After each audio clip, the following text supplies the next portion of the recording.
Chez Insuko, on parle beaucoup de compréhension locale, d'ancrage territorial. Des mots à la mode ? Insuko a commencé en Guinée avec la volonté de s'ancrer durablement sur le territoire. Rapidement, nous avons été sollicités à l'international, justifiant l'ouverture d'une société à Londres. Mais rester au plus près de nos pays d'intervention était primordial. Nous avons alors créé des sociétés dans nos territoires de prédilection.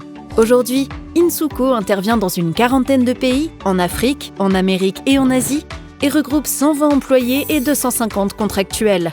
Tu vois, ce ne sont pas que des mots. Mais comment peut-on être cohérent en travaillant aussi bien pour des miniers que pour des ONG ? Nous intervenons autour d'enjeux de développement qui impliquent des parties prenantes variées. Communautés, États, ONG, entreprises, bailleurs. La collaboration avec tous nous permet de développer des approches multi-acteurs basées sur la compréhension de leurs intérêts et de leurs contraintes. L'interaction avec cette diversité d'acteurs enrichit notre expertise qui a convaincu plus de 200 clients dans le monde. Vous mettez les sciences sociales au cœur de votre expertise, mais vous en donnez une définition très large. La question sociale est l'enjeu clé de l'ancrage territorial de tout projet.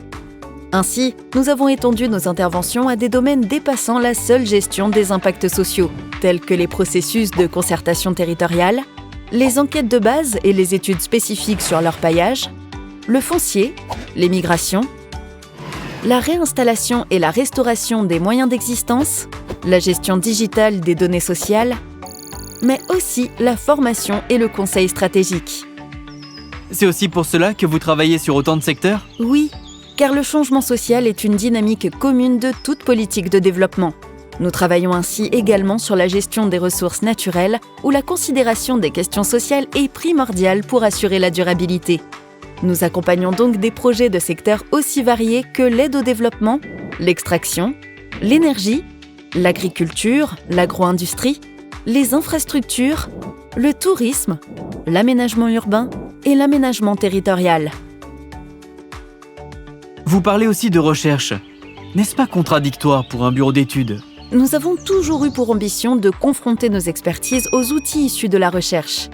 Nous avons donc créé l'IFSRA, qui nous maintient à la pointe des méthodes et outils en conduisant des projets de recherche. Et nous avons aussi créé un réseau d'observatoires des transformations territoriales. Capter, enrichir, partager les bonnes pratiques observées localement, innover avec de nouveaux outils. Dans un monde qui se réinvente continuellement, c'est bien notre professionnalisme, notre créativité et la diversité de nos collaborateurs qui nous permettent de nous adapter, toujours avec la même rigueur, et de nous projeter avec dynamisme vers les 10 prochaines années.